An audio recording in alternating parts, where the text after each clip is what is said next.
Chapter 16. Capture and Escape. Sir Guy of Gisborne returned on the following day to Gamwell Hall. As his horse drew near, the knight's face suddenly went white. There was no hall, only a smoking ruin stood before him, a ghastly reminder of the cost of his fight against Robin Hood. "He scored a great victory over me," fumed Sir Guy, seething with anger. "There's only one fitting revenge for this, the death of Robin Hood." He set off to visit the Sheriff of Nottingham. Together they should be able to work out a satisfactory plan. Sir Guy did not receive much encouragement at first from the sheriff. "I've been trying for so long to bring Robin Hood to the gallows," he said, "that I sometimes wonder whether the man is bewitched." "He's no more bewitched than you or I," returned Sir Guy. "The secret is that he's got to be captured by cunning rather than by force. He is too bold and clever to be taken by a straightforward attack." "Then what do you suggest?" queried the sheriff, keen to try anything that would bring his foe to the scaffold. "I'm going to disguise myself as a traveller," said the knight. "I intend to set out alone into the forest, and by hook or by crook I shall find Robin Hood's camp. There I shall deal with the man in his own way." "He has so many ways of his own," the sheriff warned him. "Do you not know that I am about the best swordsman in the country?" Sir Guy boasted. "I have heard it said," admitted the sheriff. "That is how I shall fight Robin Hood, with my sword, but I shall bring him to you alive at the sword's point, so you can have the gallows prepared for my return." "How shall I know you have been successful?" asked the sheriff. Sir Guy thought for a moment. "I will tell you," he said. "When I have captured Robin Hood, I will blow a long note on a hunting horn." The sheriff did not share Sir Guy's confidence. Nevertheless, he agreed to the plan and promised to listen for the sound of the horn. The knight wasted no time. He arranged for the clothes of a traveller to be brought to him, and slinging the hunting horn around his neck, set out alone into the forest. Robin, in his greenwood camp, had asked Will Scarlet and Little John to go into Nottingham that same morning to buy some new green cloth. "The fight of last night has torn many of our uniforms," he said. "These must be renewed at once. Most of them were worn out even before the fight." Little John and Will Scarlet, disguised as poor travellers, parted a short distance before reaching Nottingham, so that no suspicion would be aroused. Will Scarlet bought a large quantity of the green cloth from a merchant in the city. He regretted his action almost at once, for he could sense that the man was suspicious of this poor traveller buying such a large amount of green material. Will Scarlet left the shop and hurried away. As he looked back, he saw the merchant running across the road. "The sheriff will know all about me in a very short time," Will said to himself.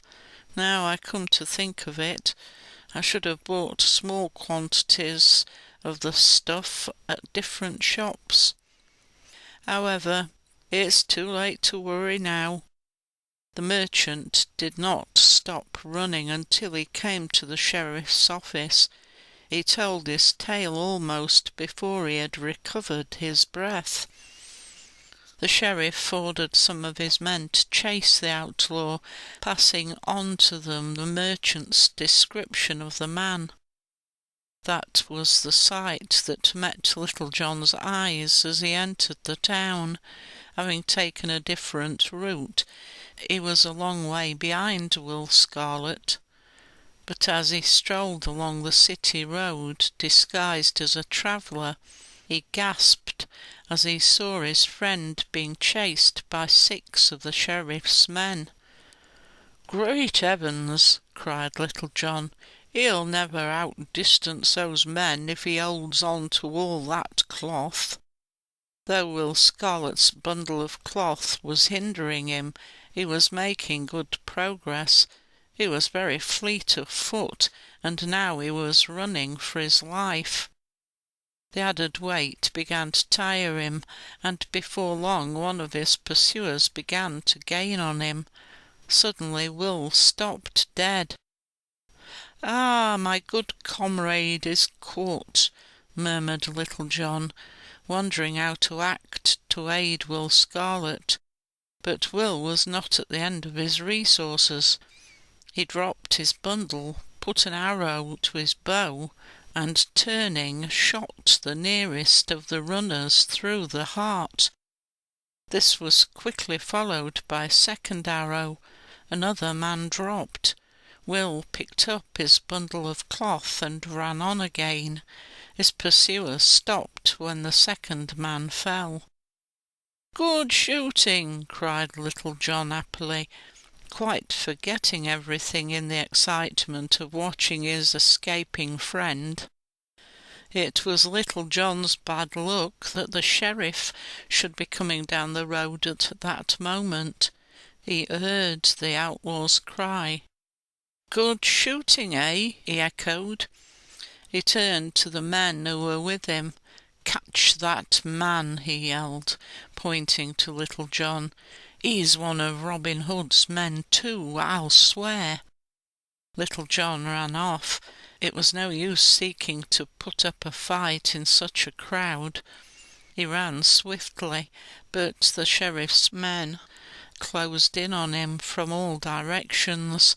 At last he was tripped and fell headlong to the ground. He put up a terrific struggle, but despite his great strength, his captors were too many for him.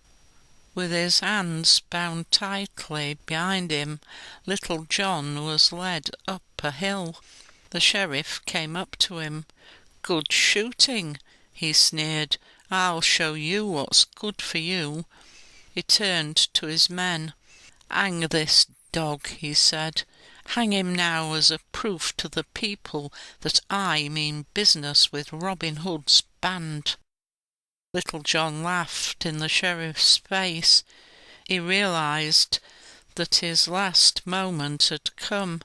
He determined to face death as he had faced life. He did not flinch as the rope was made ready to be placed around his neck.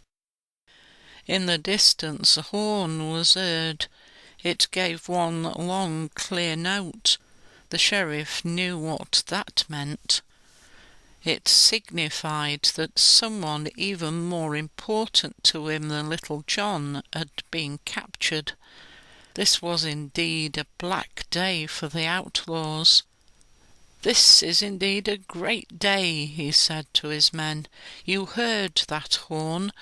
It was a signal arranged by Sir Guy of Gisborne and myself. It means that he has captured Robin Hood." "Now, dog," sneered the sheriff, turning to Little John, "you and your master will hang together." John did not move. The news that Robin was captured came as a terrible blow to him, but he did not let the sheriff see his feelings. "Ha!" he laughed at the sheriff. "You couldn't hang Robin Hood, even if you had 1,000 men with you." Brave words these, but Little John's stout heart was heavy. Sir Guy came into view.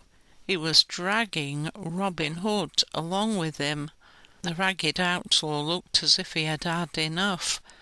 It was a sorry sight for Little John to watch, even in his last moments. The two men advanced to where Little John stood with the sheriff and two hangmen. "Good work, Sir Guy," cried the sheriff.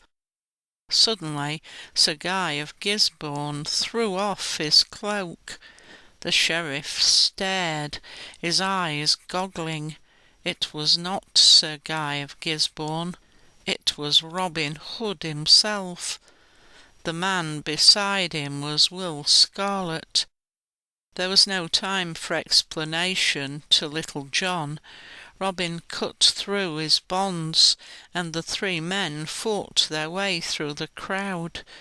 The sheriff and his men were too taken aback to act in time to prevent the escape of the three outlaws, who reached the safety of the forest in which they had their home. They slowed down to a walk. "But, master," cried Little John breathlessly, "how did you manage to put over such a bold scheme?" "It was my blackest moment. I really thought it was the end of me and of you." Robin told him. He had been walking along the Nottingham road, as he often did, when he came across an old traveller.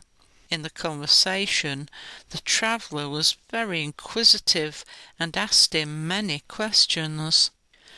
"Does Robin Hood live in these parts?" "I believe he lives in the forest near here," was Robin's reply. "I seek him," said the stranger.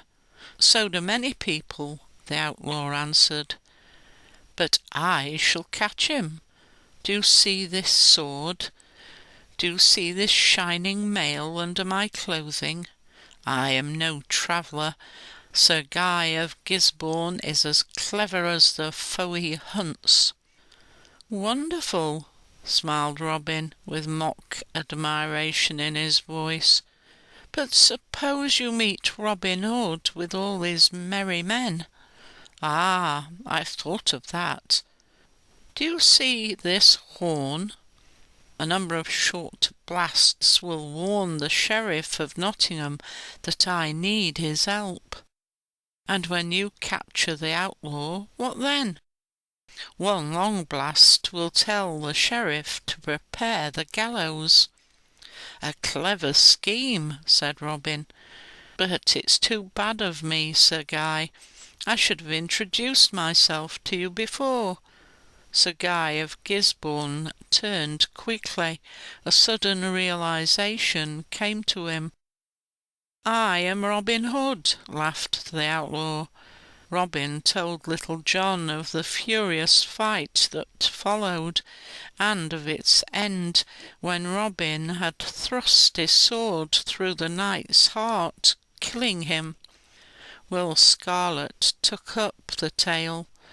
"When I escaped from the sheriff's men," he began, "I stopped some way along the road and turned to see if I was still being followed.